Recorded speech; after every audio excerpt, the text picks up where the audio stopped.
I'm Don Keating. Welcome to Brunswick Cable Access News this week. And this week on the show, I'm going to tell you about a skimmer, which was found at a Brunswick gas station. Council narrows their trash hauling options to 2. And what about those pesky stink bugs? Have you got them as a pet yet? I'm kind of doubting it, but we're going to tell you about those and what their origin is. All that coming up next, right here on BAT TV, Brunswick Cable Access News.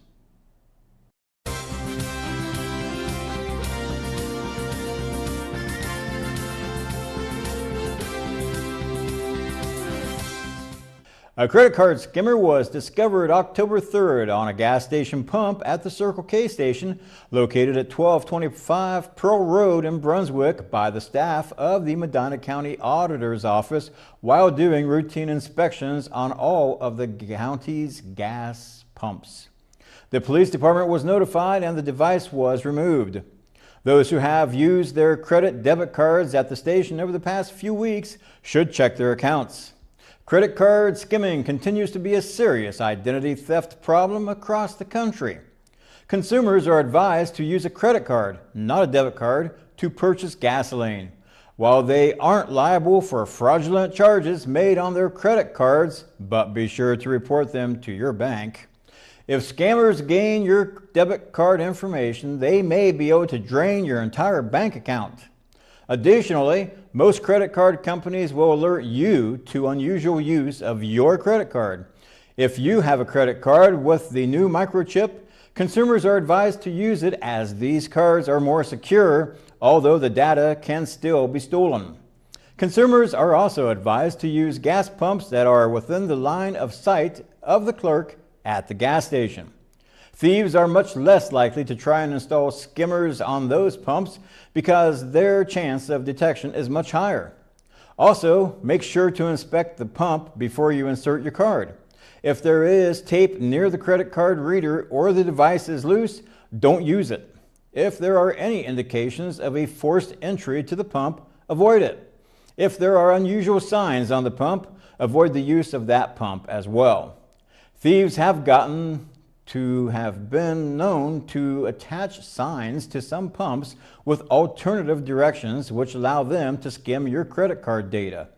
Because identity thieves can use your card numbers a lot more effectively if they also have your PIN or the zip code being typed in, consumers are advised to always cover the PIN pad while they are typing, even if nobody else appears to be around. Finally, always check your credit card statements, even going online occasionally between your monthly statements, and be sure to report any unusual purchases to your credit card company. If consumers have any questions or suspect the use of a skimming device, they are asked to contact their local police department.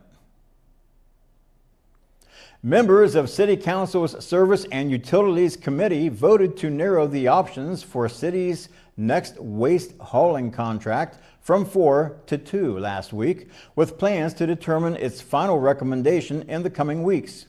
As part of a special committee meeting that took place October 4th, committee members decided not to pursue the first option, which would have kept the city's trash services status quo.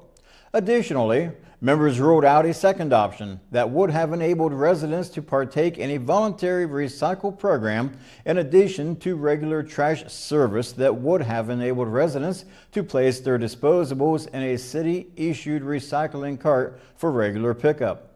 Both options, council members indicated, were cost prohibitive.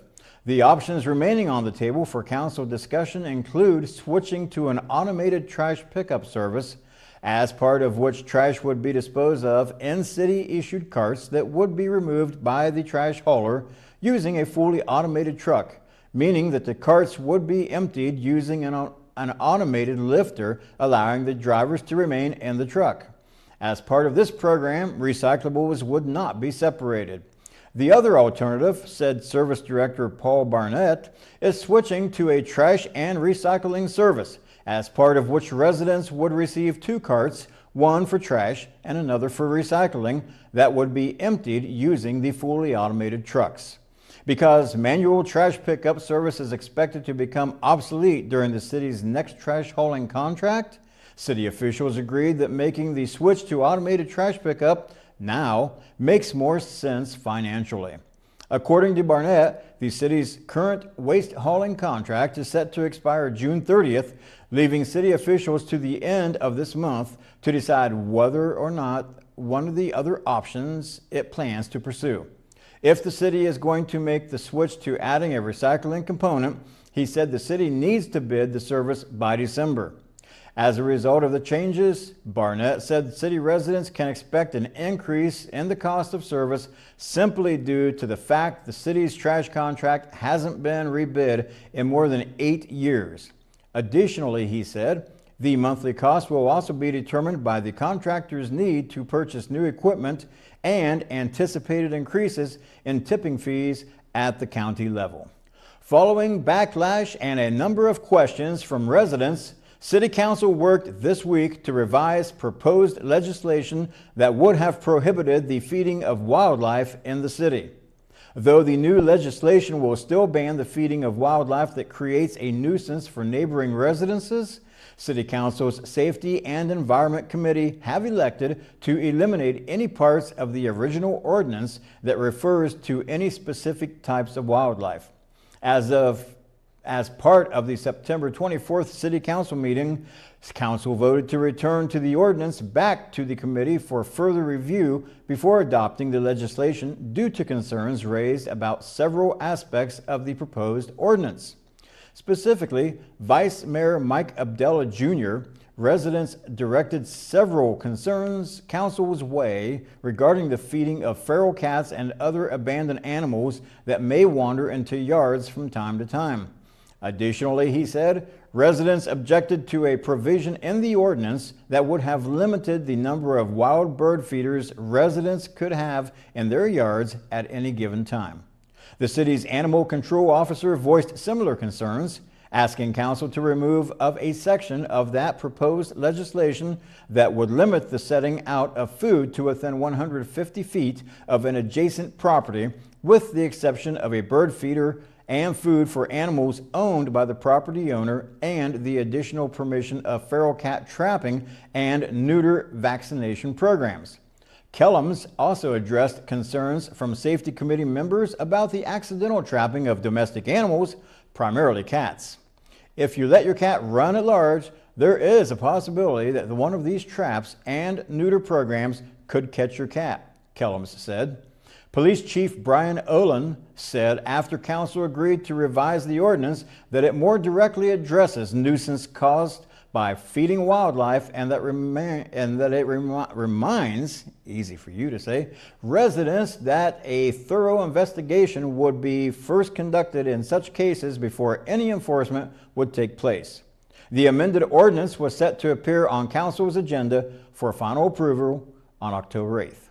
City Council is looking to ensure Brunswick will continue to be a veteran-friendly community for years to come, with the intent of passing a resolution later this month that will officially designate Brunswick as a Purple Heart City. The resolution notes the Purple Heart is the oldest military decoration in present use and was initially created by the Badge of Military Merit by General George Washington in 1782. The Purple Heart was also the first American Service Award or decoration made available to the common soldier and is specifically awarded to members of the armed forces who have been wounded or paid the ultimate sacrifice in combat with a declared enemy of the United States. Ward 2 Councilman Nick Hannick said that in declaring Brunswick as a Purple Heart City, the community is encouraging the residents to show their appreciation for the sacrifices Purple Heart recipients have made in defending American freedoms, to acknowledge their courage, and to show them the honor and support they have earned. Additionally, he said, the community is looking to establish an upcoming date that will be named in honor of local Purple Heart veterans. School district officials say they plan to install a new visitor registration system at all 11 schools in the district over the next year in order to more closely monitor who is allowed in the schools during the school day. The subject was addressed October 8th as part of the district's ongoing Be Engaged series of informational sessions launched by the school district at the start of the 2018-19 school year. This month's topic was school safety, which centered around the steps the district is taking to prevent crisis situations from escalating and to keep schools a safe place for both students and staff. Superintendent Michael Mayo said the new visiting system is just one of the many preventative efforts the school district is taking to ensure all visitors and guests to the school are allowed to be there. The system the district is considering, Mayo said, is known as the Raptor. As part of the entry process into school buildings, guests will be asked to swipe their driver's license or another form of identification. The system will conduct an immediate background check on the individual looking to gain access to the building, no matter if the guest is a parent, visitor, or a delivery person. If the person is cleared, the system will then print out a visitor's badge with that individual's photo on it. The best part is that this is all instantaneous, Mayo said, noting the administration and members of the Brunswick Board of Education had a chance to use the system firsthand in the Lorain City School District when local representatives were touring area schools to generate plans for the new Brunswick Middle School. It's possible to know exactly who we are letting into our schools. Middle school and high school resource officer Derek Zelenica told parents that the schools in Medina County are way ahead of the curve when it comes to preparedness for school shootings or other emergencies. People fond of the great outdoors planned a celebration from 2 to 4 p.m. October 21st at Buffalo Creek Retreat in Seville. The focus of the event was to be the recognition of Medina County as a community wildlife habitat by the National Wildlife Federation. Ours is the first county in Ohio to be so recognized. A minimum of 400 backyards must be registered as wildlife habitats for a community to qualify for that honor, and Medina County recently reached that milestone. The event will include a presentation from the NWF staff in Washington, D.C. to Medina County Commissioner Bill Hudson, a few guest speakers, some educational displays, and some family-friendly activities, including a parade of children who accept the invitation to dress up in a costume resembling their favorite pollinator. Hosts of the event will be the Medina County Park District and the Medina County Soil and Water Conservation District, which took the lead in promoting the creation of backyard wildlife habitats, and the mayor's Monarch Pledge to promote the growth of milkweed plants, which are vital to the declining monarch population, the monarch butterfly population, that is. Linda Schneider, an educator at the Soil and Water Office, said anyone that has a certified garden in Medina County, done by certifying they provide the 4 basic elements that all the wildlife need: food, water, cover, and places to raise young, is invited to bring a photograph or item from their garden to display during the event. The elements needed for a backyard to be certified as wildlife friendly are food, water, cover, places to raise young, and sustainable practices relating to the use of chemicals and compost. Those interested in getting the certification can find an application on the National Wildlife Federation website or pick one up at the Soil and Water District office. A checklist on the website includes a list of items from which to select and each element needed to qualify. A new recycling contract approved by Medina County Commissioners has drawn objections from the critics, but also a new defense from officials responsible for the decision. County Commissioners recently approved a 10-year contract with Rumpke of Northern Ohio to resume recycling activity at the county's central processing facility. Critics have raised objections that the new contract only calls for Rumpke to remove recyclables from commercial trash hauled to the CPF and not residential waste, which was the case during the first 20 years of the CPF's operation as a mixed waste processing facility. County Commissioner Adam Friedrich said the new contract was approved following a long, careful process and represents the best option we had to reintroduce mixed waste processing, a goal set by Medina County's Solid Waste Policy Committee. Sanitary engineer Amy Lyon Galvin led efforts to accomplish that goal and the process to find a company to reintroduce recycling at the CPF at a reasonable cost. She recently presented county commissioners with a letter from an executive at Pratt Recycling that defended the county's decision to limit new recycling activity at the CPF to commercially generated waste. Pratt Vice President Paul England wrote that his company is the largest producer of 100% recycled corrugated packaging material in North America and no longer accepts paper recovered from residential trash in so-called dirty mixed waste processing facilities as the CPF when it was operated by Envision Waste Services. The paper recovered is highly contaminated and therefore cannot be used in making paper in our process, England said. England went on to say that Rumpke is his company's largest supplier of paper in Ohio, and he supports the company's effort to recover more cardboard from the commercial stream, which is typically less contaminated than paper found in residential trash. Lyon Galvin also said that she is aware of the declining demand for the recyclable trash and higher standards put into place for the quality of recyclable materials sold.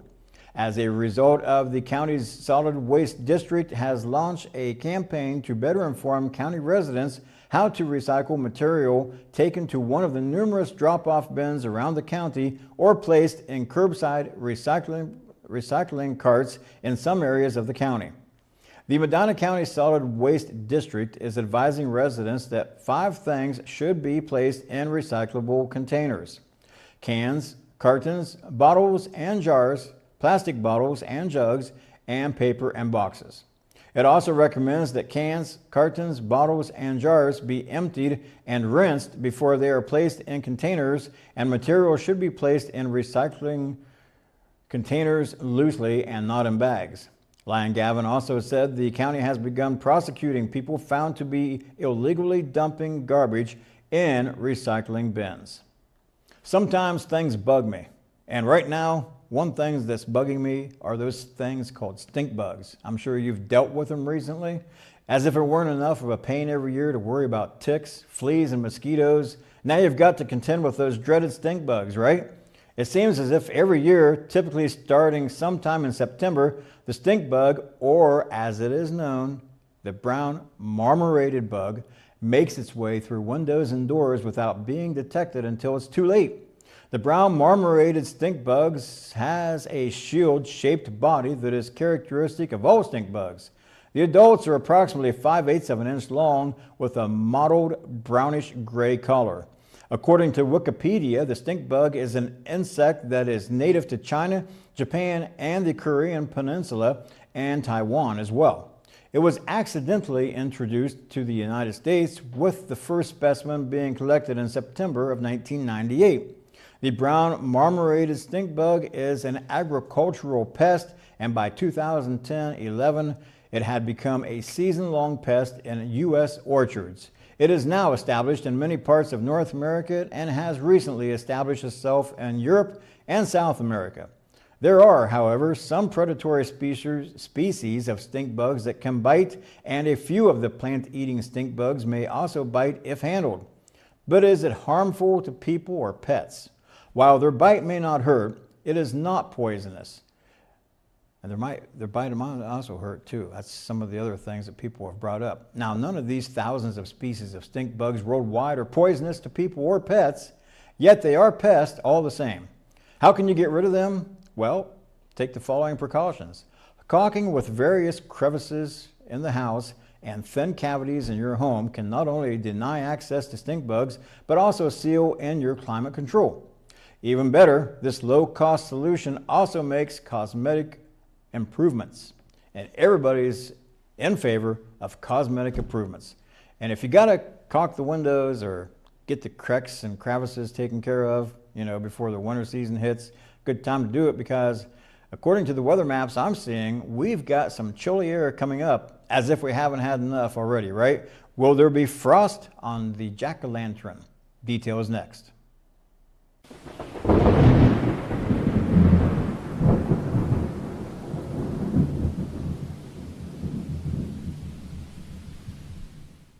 And welcome back. Boy, it is cooling off out there. By now you've had some frost on your pumpkins and, well, hey, look at this beautiful scene in the background. Nice and clear, right? Not going to be the case for long. Let's take a look at your climatological data for the Brunswick and Medina County vicinity. Average highs and lows October 26th to November 1st. Your average highs are dipping from 57 degrees down to 54 degrees, cooling off, and your average low dropping from 38 to 36 degrees. Your average rainfall for this time frame is 0.66 inches or 2/3 of an inch. And yeah, your average snowfall is starting to come into the picture, 0.1 inches. What does the National Weather Service think about the next week as far as the chances of above or below normal temperature patterns? Let's take a look at it.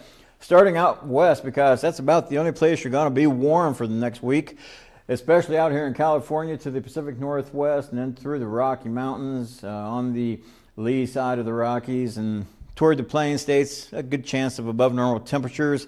But from Texas, the area up through the Mississippi Valley and all the way up here into the Great Lakes region and New England, you can see a decent chance of below normal temperatures. Precipitation, let's take a look at that map. And from Texas, all the way from the Houston, Galveston area, New Orleans, over toward where they had that major hurricane recently, Panama City Beach, Florida, those vicinities, all the way up into Wilmington, North Carolina, a good chance of above normal precipitation. But the only place on the map below normal was the typical spot out here in the desert Southwest, a good chance of below normal precipitation as far as that's concerned.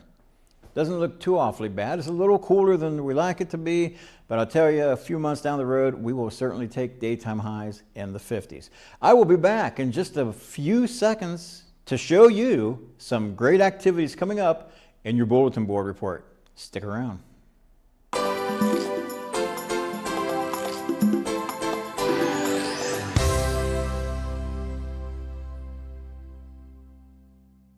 Hey, are you wondering when you can go trick-or-treating? Well, we have a list for you of some select times, locations, and so on. Let's take a look at it now. Brunswick City from 6 to 8 p.m. on Wednesday, October 31st. Brunswick Hills Township from 6 to 8 p.m. on Wednesday, the 31st. Hinckley Township, each neighborhood sets its own time. Medina Township from 6 to 8 p.m. on Wednesday, the 31st. Valley City from 6:30 to 8:30 p.m. on the 31st. You remember Buddy Emmett? He was our very first adoption segment pooch with Brunswick's Buckeyes Mission and Sanctuary. Emmett is inviting everyone to join him Saturday, November 10th for a fundraiser at the Brunswick Eagles Club on Pearl Road to raise money for his wheelchair. Tickets are $25 and there will be raffles, door prizes, food, and vendors, as well as a kissing booth manned or dogged, depending on how you look at it, by Emmett himself. Plan to join Emmett and the Buckeyes Mission crew from 6 to 9 p.m. For more details, visit Buckeyes Mission and Sanctuary's Facebook page. Calling all fourth graders, it is time for the Medina County Auditor's Top Dog Contest. Speaking of pooches, Mike Kovac has announced the 24th annual Top Dog Essay Contest and encourages all fourth graders living in Medina County to write an essay about a top dog in their life. It can be your own dog or just a pooch that you happen to know. You could win great prizes for you and your dog, including some super prizes from local companies and organizations, and get one of the first 5 dog tags for the year 2019. All entries for this must be received in the Medina County Auditor's Office by Monday, November 5th, and they can be mailed or hand-delivered to the Auditor's Office at 144 North Broadway, room 306, Medina, Ohio, 44256. Teachers, you can have your entire class write essays and send them in all together as well. For complete details, go to the auditor's website and click on the Top Dog Contest banner.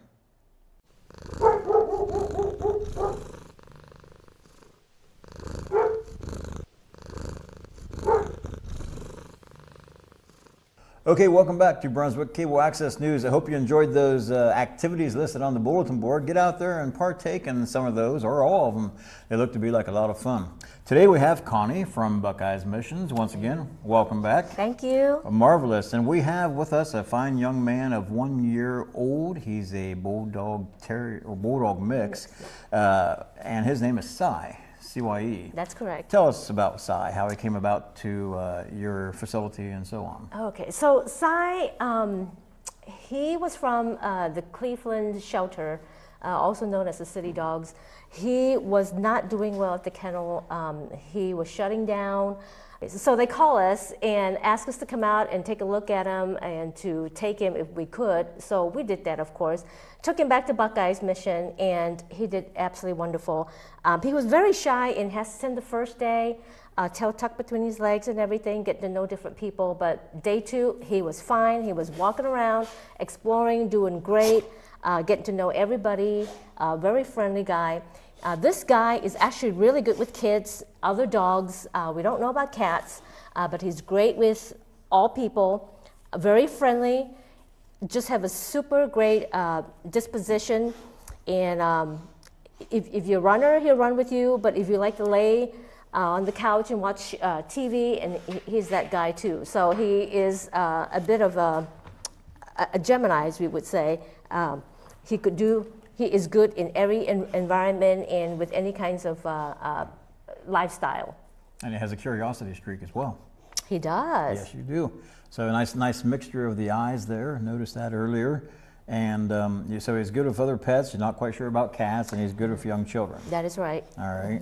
And so if anyone is interested in contacting Buckeyes Missions to find out about possibly adopting this young man, how do they go about doing so? Well, as you can see, our website and our email address is on the bottom of the screen.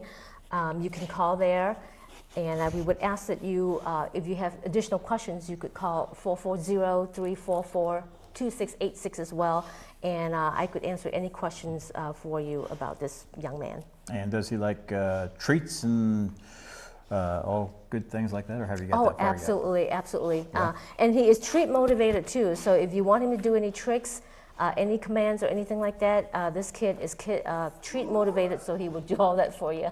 What's wrong, Ty? Yeah, and now so he likes to wander around and check things out, and so he would be a great dog to join your family sometime soon. I should ask you, unless I did already and I forgot, which I have a short memory sometimes. How long has he been with your facility?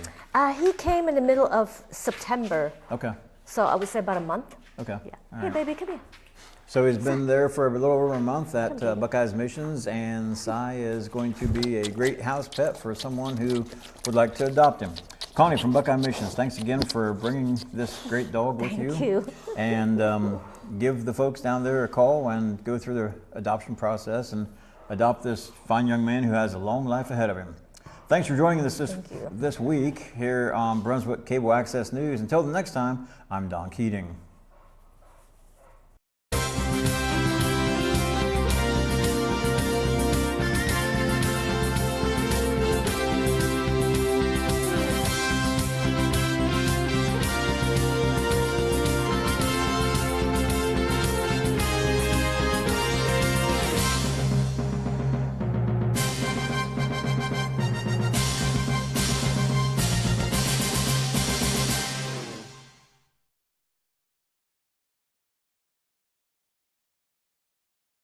The preceding program was made possible through the use of equipment and facilities of Brunswick Area Television.